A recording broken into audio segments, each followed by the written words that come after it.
Hi. Okay, so it's been a while, but let's talk about it. For those of you that ugh. For those of you that don't know me, my name is Kristen, and I am primarily a knitter, and I come to you from Baltimore County, Maryland. Um, I've been gone for a really long time. Oh, traditionally, this is like a video diary of my projects. I like the traditional podcast format where we'll go through finished objects, whips. Sometimes we talk about future plans, sometimes we talk about acquisition, and then sometimes I talk about books. But today is going to be less of that and more of just like a chat. Um, I owe you an explanation why I just went MIA. I was posting pretty consistently every 2 weeks. And then I just like up and disappeared for like 3 months. So we'll talk about that. I will show you the projects that are still not finished that you've seen previously because I haven't finished anything. I haven't been knitting at all. And maybe we'll talk about books, but I really want to just keep this short, simple, sweet, and I don't want to drag it out too much. So, first things first, I'm going to pull out my projects and then we'll talk about life stuff and then maybe we'll talk about books. Okay, let's get into it. So, the first project that I'm going to show you is the pressed flowers cardigan. So, here she is in all her glory. Oops, let's get that out of the way. Ta-da! So, I think the last time you guys saw this, it was like one repeat done down here. And now it's here. I've split just that round for the front panels and the back panels. So I'm gonna work this front panel first, I think. I haven't read through the directions. I'm actually terrible about that. But I picked this up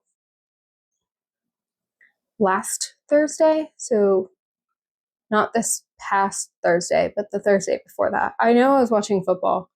And I mean, football's now on like every day of the week. So could have been any day, but about 2 weeks ago, and I was able to get it to the point where we're splitting. A little bit about this pattern. This is the pressed flowers cardigan. I believe it calls for sport weight yarn. I am using this white, this contrasting color. This is Patagonia or Juniper Moon Farms, Patagonia Organic Merino. I think this is the color, I want to say sand, but it's not sand. I'll put it on the screen. And then these yarns are, this brown yarn is the yarn that I could not figure out what project to use it in. Everything I tried failed. And I was just fed up with it. So it went into this. This is the Jill Draper Make Stuff Barstow in the color Black Walnut. And I have paired it because it is so rustic and it was not softening up with the Barocco Ariel in the color something. It's a number. But it's brown and it's almost identical. It's a little bit warmer than the Black Walnut, but it's looking really nice. So I'll bring it to you guys so you can see. And the ribbing is where you're going to really be able to tell what the color is looking like. So it's not marling. It's really blending in nicely. From really close up, you can see the mohair, but for the most part, you don't see it at all, which I really like. I'm not excited about this. I don't know why I landed on this pattern at all. I think it's absolutely beautiful. Do not get me wrong. I think that this pattern is beautiful. The flowers look great. The pattern is written well. Everything is working out. And I think that this chocolate color looks really great in this. But this is not my style at all. And I don't know why I picked this. I think I was so focused on trying to make this yarn work with something that I didn't consider the use of this. And does make me kind of sad because I've done a lot of work, but I'm not going to rip it out. I've decided that this is going to be a gift knit. Someone not so subtly hinted that they love the cardigan that I made them, and that they would like a winter cardigan. And while I don't necessarily associate this person with brown, I think that this would be a really nice neutral for their wardrobe. And they are a flower person. They are 100% a flower person. If my personality's winter, she's spring and summer. So yeah, that makes sense. My personality is fall and winter, her personality is spring and summer. So I think that this will work for her. This is not a waste of time. This is not a, yeah. It's just, sometimes I do things because I can do them and I don't stop to think, should I do them? I feel like this is a lot of time and honestly money in this yarn that I don't know. But I'm done feeling sad about it and I have a new game plan and I'm ready to tackle this and hopefully finish it out within the next month or two. Not putting too much pressure on my crafting right now, and we'll get into why in a bit, but I have split. I feel like the front panels will go really quickly and then maybe the back will take a while and then the sleeves will always take me forever. So that is the Pressed Flowers cardigan. It's definitely not my style. I'm a little bit more, how do I say this without being like the most cringy person in the entire world? Alternative. The other project that I have to show you has made quite a bit of progress. The last time I believe I showed you this, it was, I had not even joined in the round. It was just the front and the back. So now we have, oh, it is so wrinkled. We have the whole sweater body done, and I even put the neckline on. I'll show it to you up close. And this is the Farnham Sweater by the Knit Purl Girl. And I am knitting this out of Purl Soho Good Wool. Good Wool. And the colors are Heirloom White and Walking Stick. I can't believe I remembered that. I knit this exactly to the measurements that it says in the pattern, and looking at it, it looks way too short for my torso.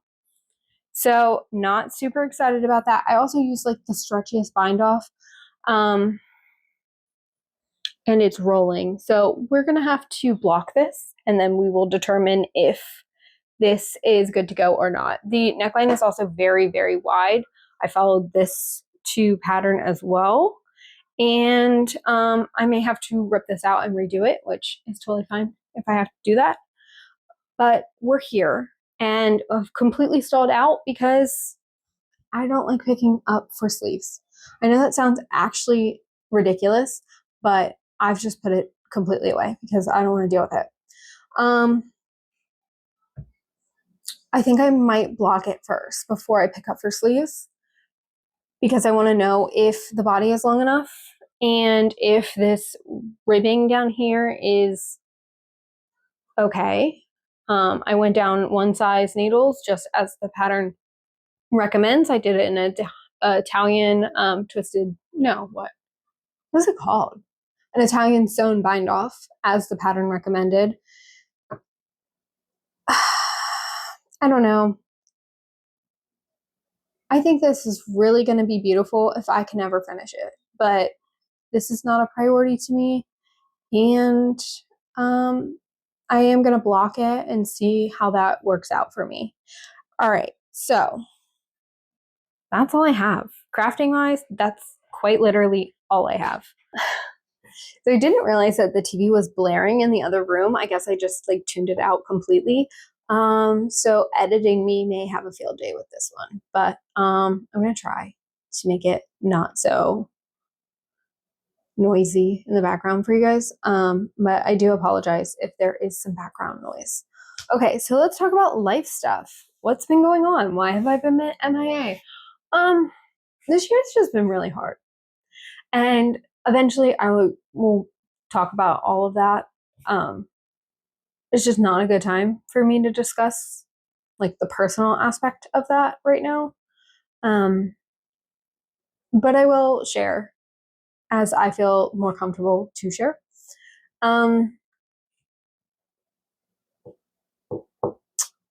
Also at work has been just crazy. We are getting a certification at my work. And it's a labor of love, and that audit is coming up. This project deadline is coming up within the next month. So all of my like brain power, my effort has been going to that. It's just been a lot of stress, a lot of nightmares, honestly. But that being said, the good news is that we brought someone else on. So it's not just me independently working on this anymore. We have another person coming on, and they've only been with us for a week, but I think that they're going to be a really good asset to our team, and I'm really excited to work with them. So hopefully that will alleviate some of the stress. But until October 17th, pretty much all of my time, effort, everything is going into like getting this done and doing a really good job. So that's kind of why that's part of it, right? That's part of the reason I've been MIA, because after work, my brain just wants to like completely shut down. And so I've been kind of just doom scrolling on TikTok and not crafting, not spinning, not crocheting, not anything. I did bind a book. Well, I bound two books actually.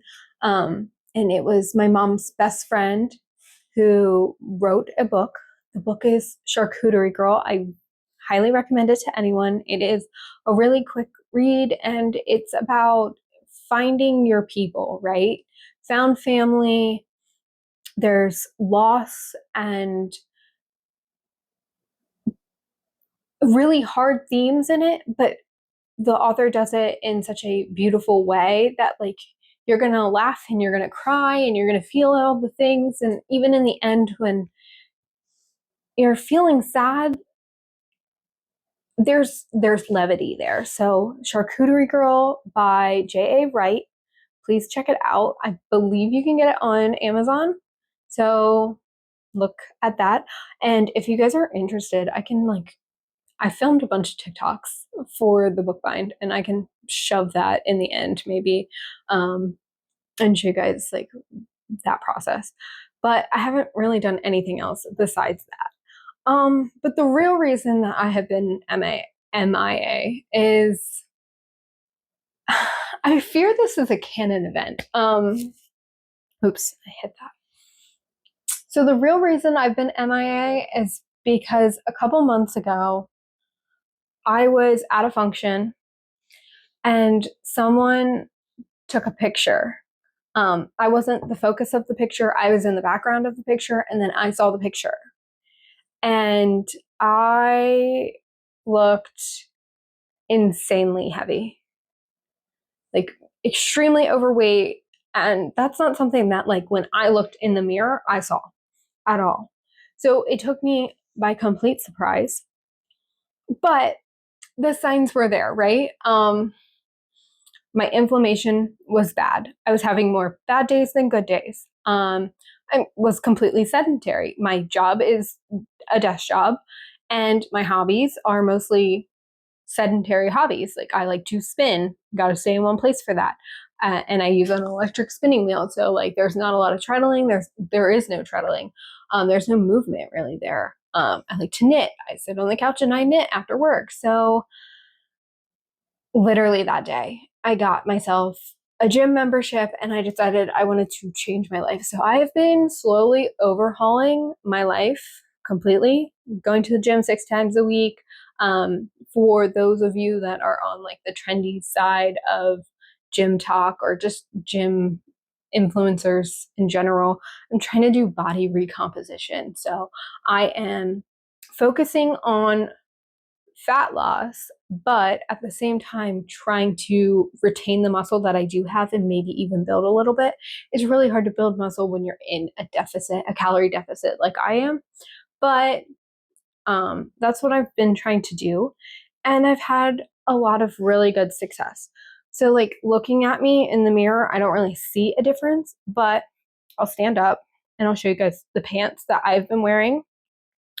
And you guys can see that there is a difference. I just can't physically see it with my eyes.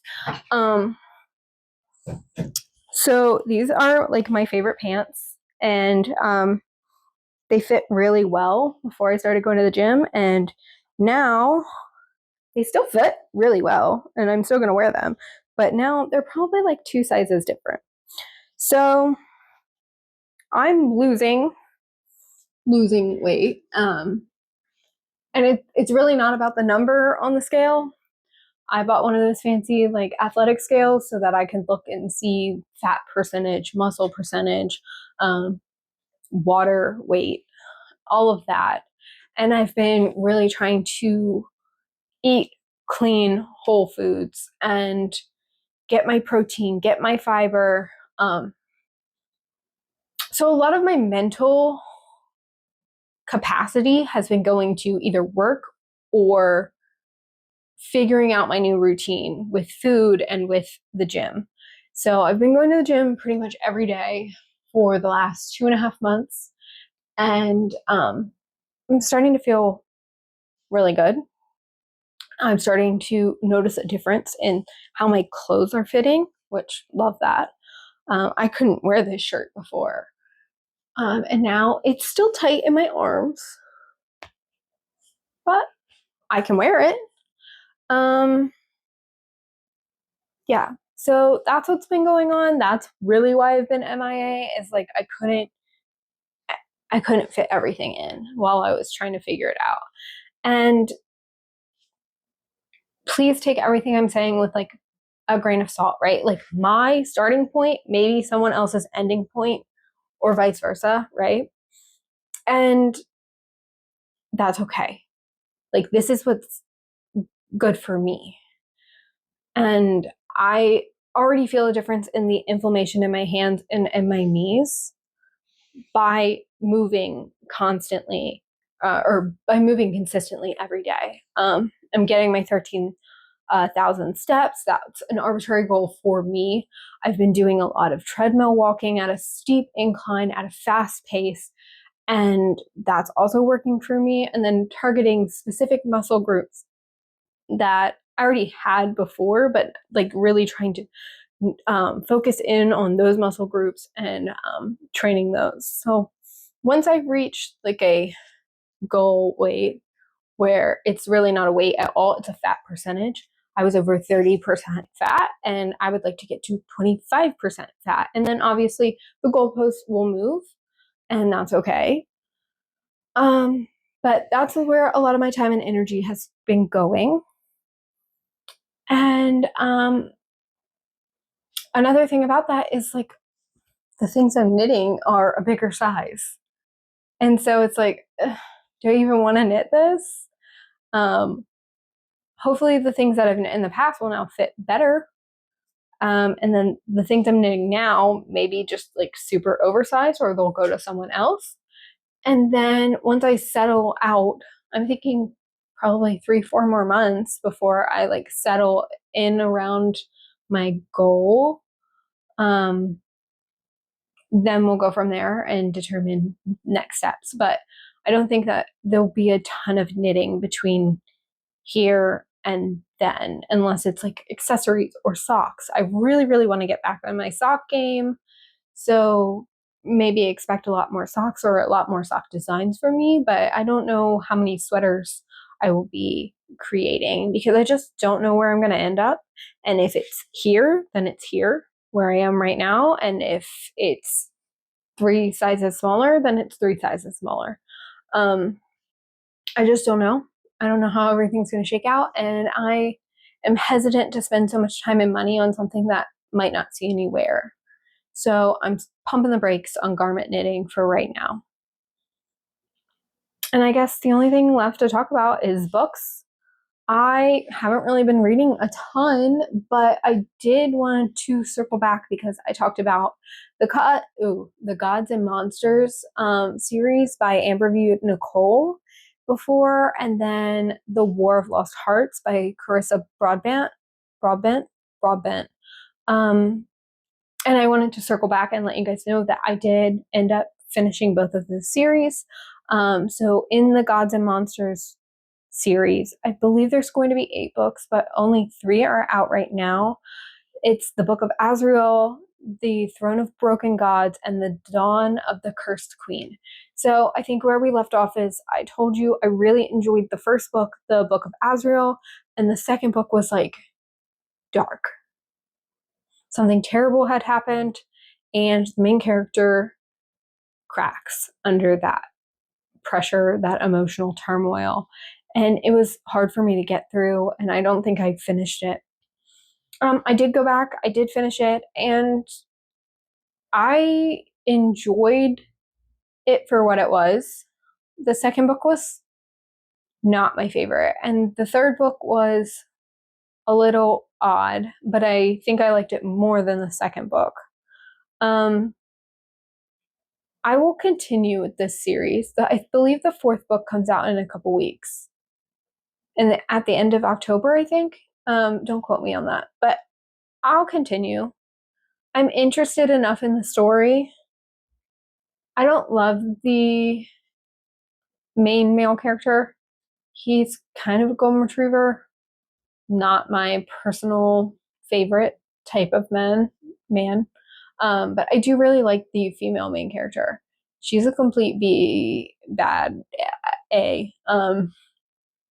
She's cool. And I don't fault her for her choices. They call her a morally gray character, but like I understand why she does a lot of what she does. And I attribute that to the writing, right? Like generally we want to make the right decision in times of pain, and that's what heroes do, but the writer really makes you feel for how she feels and why she's making the decisions that she's making. So I'm excited for the 4th book.